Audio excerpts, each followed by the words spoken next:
Hi guys, I'm Tyrone and welcome back to Harrison Family Farm. It is Sunday and a rather cold one. We actually got our first snow of the year of 2023 uh today. Yeah, nothing to see though. It's still a little bit warm out, so it didn't stick. There's the goat. I actually just came back inside from rounding them up with those mesh fences that I use. When the ground gets wet, they don't stand up really well. The little spikes hit them. Don't the When the ground gets wet, the ground gives way, and so they just tend to tip over, which makes it really easy for the goats to get out. And so that happened earlier while it was snowing. And like I said, it wasn't a great snow, but it just lets me know what time of the year it is. And with that in mind, it prompted me to want to go ahead and start doing things around the farm that I tend to need to do every year as it gets colder. It also lets me know, and I think I looked and saw in the forecast that we will be approaching and maybe even dip under freezing this evening. So with that, there's a few things that I like to do around the farm to keep the animals safe and healthy and make sure they also have access to water. So with that, as you guys maybe recall from last year, those that have been around for a while, I have a stock tank heater that I'm going to dig out and put out there in the cow stock tank. And then also for like the dogs and the goats, I am going to take some of the cows' hay and then put it in their houses. That way they can have like some warm bedding and be able to keep warm. Good thing for both sets of those animals, or all sets of the animals, is they're multiple. So, they have the community or communal body heat, if you will, to help each other keep warm as well. Not a dangerously cold day or dangerously cold evening that I'm expecting at all, but it just signifies that it is that time of the year, and what better time to go ahead and get some of these things into motion now, and just kind of in a preparedness type of way. So I'm gonna go ahead and get some things together, and we'll go ahead and get to it, guys. All right, guys. So here's our stock tank warmer. Again, it's the same one from last year. Just one that I picked up on Feldman's. Nothing too special about it. I will note that this particular kind that I have is strictly for metal tanks only. It has these heating elements here that if you do have a plastic tank, it will not function or work properly for you. It would probably damage your tank. So just to be mindful of that. Also, guys, what I'm going to do before I get this set up is I'm going to put some more water in the cow's tank. And it's just because a larger body of water is harder to freeze. So I try to use that to my advantage as well. And then with that also, in the event that some water still freezes, I'm able to break that top layer and still have good water a lot of times, or good thawed water beneath that top layer of ice when it does freeze. So yeah, I'm going to do that, or get that going, and I'll check back in.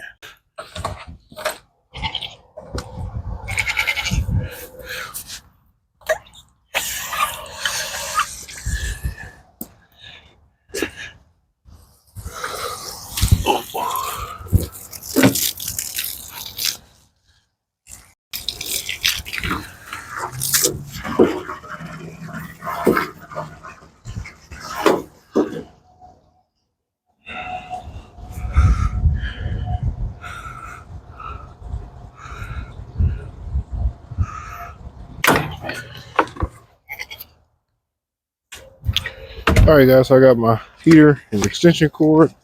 Just going to go over here to this outlet that I normally hook it up to, right over here.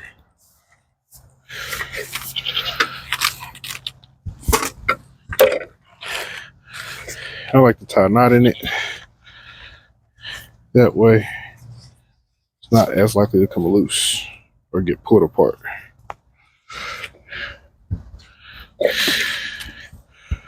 Okay.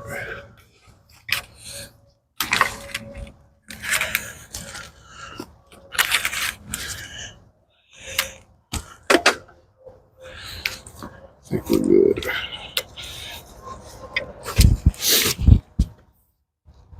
All right.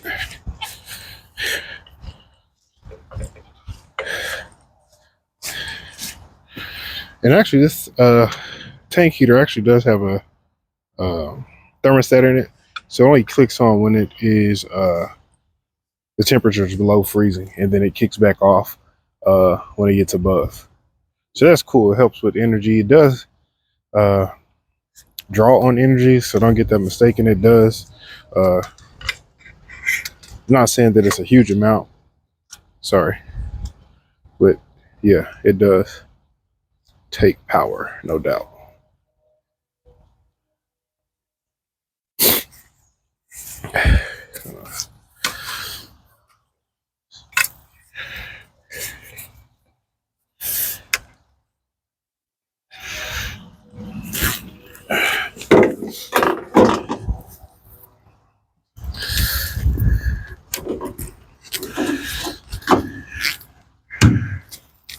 That should do. Actually, I think I am going to adjust that.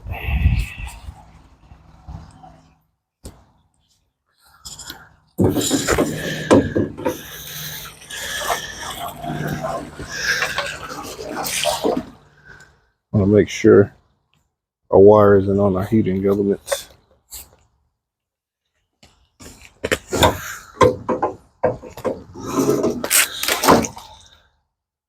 Keeps trying to turn onto it.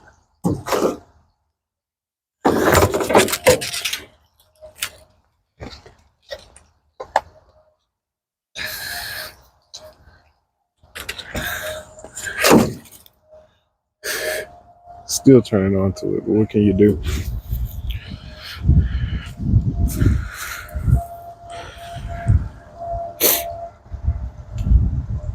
All right, guys, so that's in there. That's pretty much all that is. I'm going to plug it up. Like I said, it should not come on immediately. It's just really preventative today, but like I said, that water's pretty low anyway. I'll get it filled up, and that way in the event we do have any freezing, I still have a fresh layer of water beneath it. It's usually how it works out for me. So on to the next thing. Greetings from Beyonce. But hey guys, if you recall, like I said, the next thing I wanted to do was get some hay for the dogs and goats.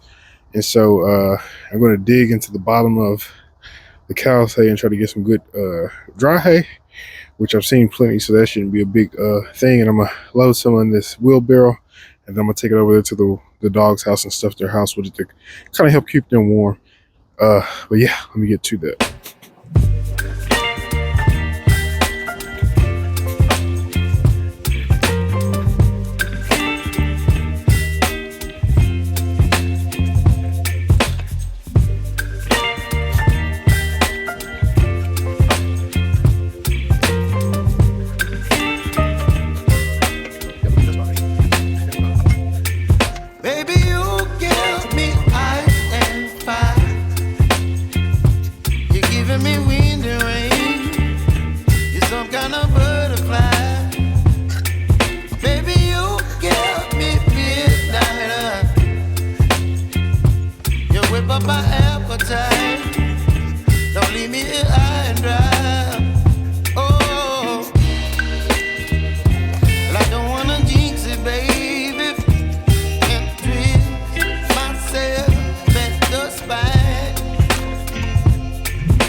I think we got more than enough, guys. Actually, I know I got too much. That should be good.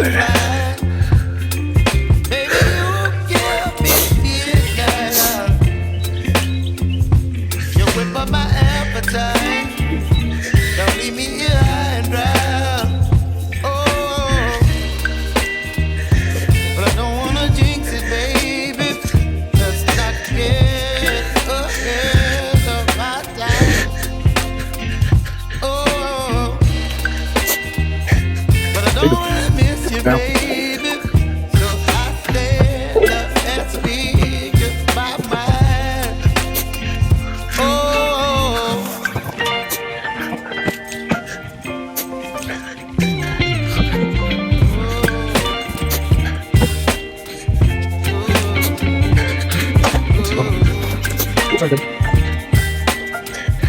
That's probably good enough for the dogs. I'm gonna take some over to the goat's house as well. Baby, you give me ice and fire. You're chilling when the rain. You're some kind of butterfly. Now. Baby, you give me midnight. You whip up my appetite. That's pretty much that as far as the hay goes. We're gonna go check on our water here in a second to see if it's done filling up our tank.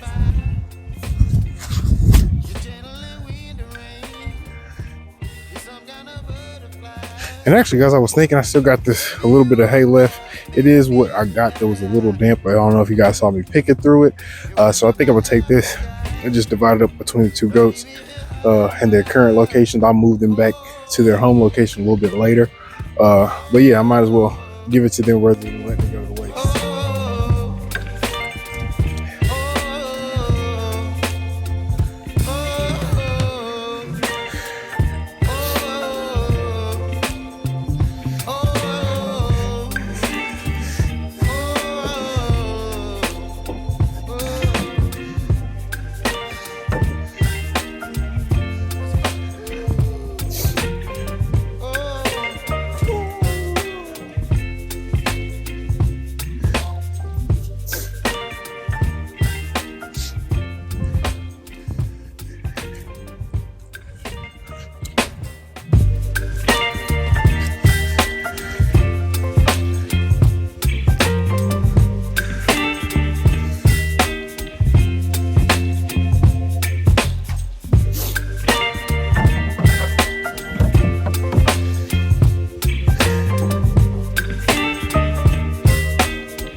Baby, you give me ice and fire.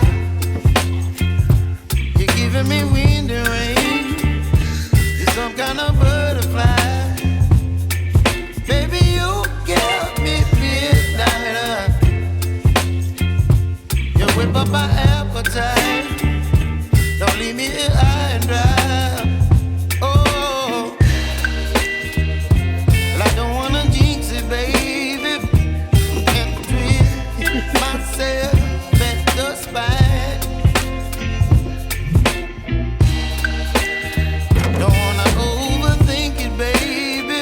It's just twist your body and mine. Baby, you give me ice and fire.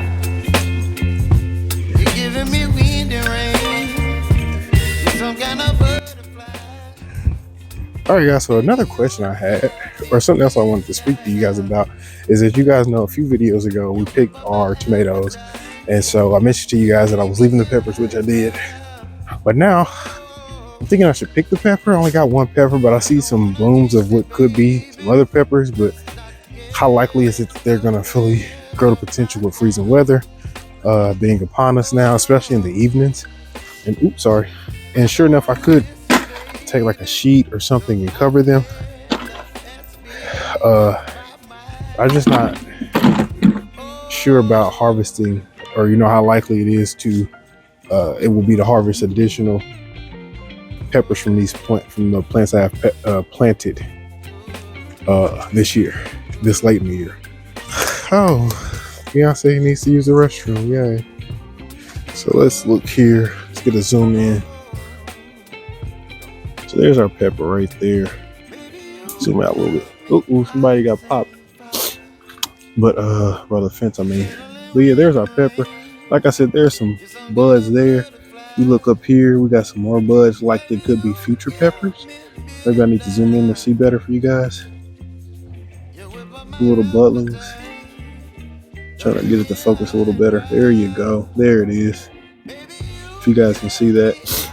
And so yeah, I'm really tempted to pick this one I got here. But I don't want to be premature. If any of you guys are familiar with them, or you've grown peppers before, whatever the case may be, let me know. Give me some tips down below on if it's good to leave it, or maybe I should go ahead and just pick it and let it, if there's any additional ripening needs to be done, let it happen indoors. But yeah, guys, I could use some input on that one. But yeah, guys, I just wanted to share with you guys some of the things I do around here to help keep the animals alive and safe during the winter time. Now, I don't have a stock or any kind of tank heater for the cows. Excuse me, any kind of tank heater for the dogs. Usually I just use like a shovel or a sledgehammer or something like that, some type of tool or hoe to break up the ice. Again, the same principle applies, where it's usually that top layer that really freezes over, and I like to tend to keep more water in there so that I can just break that top layer, and then they have fresh water beneath it. And one of the main reasons I go with that approach is because in the morning times, is usually when I'm breaking the water, at least the first time of the day naturally. And so that way, sometimes I'm constricted on time as far as work. So I'm able to just break that layer and then go because they'll then have water available. After that, I don't have to worry about waiting to fill up water or grab a water hose or anything. I just break the top layer and go. Um, which, during the day it's not so bad. Naturally, it's warmer during the day a lot of times.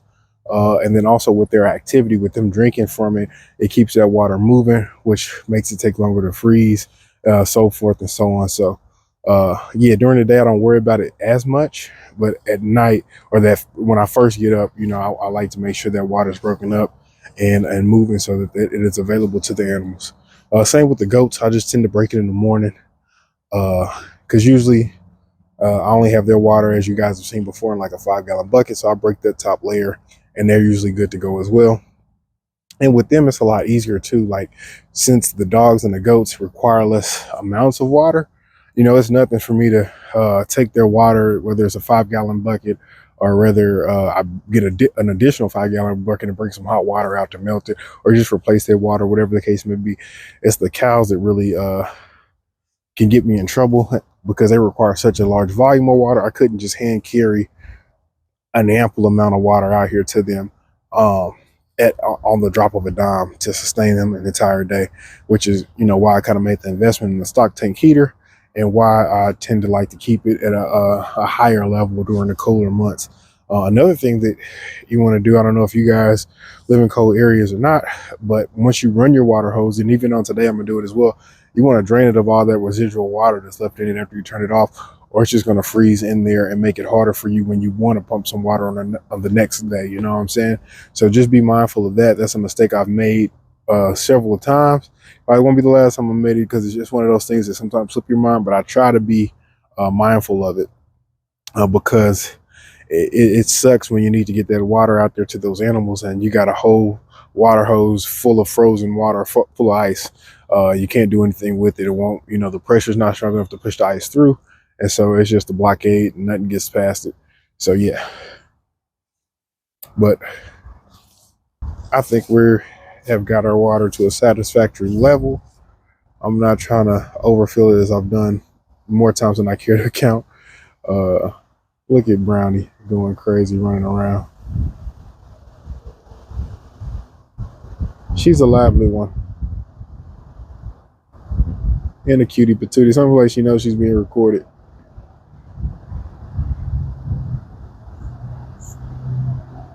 But yeah, we'll turn this water off. And I'm gonna take I'm gonna turn this water off and I'm gonna take my butt inside for a minute, warm up. My nose is starting to run and stuff. So yeah, I'll check in with you guys in a bit. All right, guys. I'm back in the house now, like I told you guys. Just got done watching the Chiefs. Unfortunately, it wasn't the outcome I was looking for. But regardless of that, we thank you guys for joining us. Thank you for tagging along with me as I begun my process of winterizing the farm. And leave us a comment. Be sure to like, ring the notification bell so you're notified every time we post. And we'll catch you next week, guys. Peace.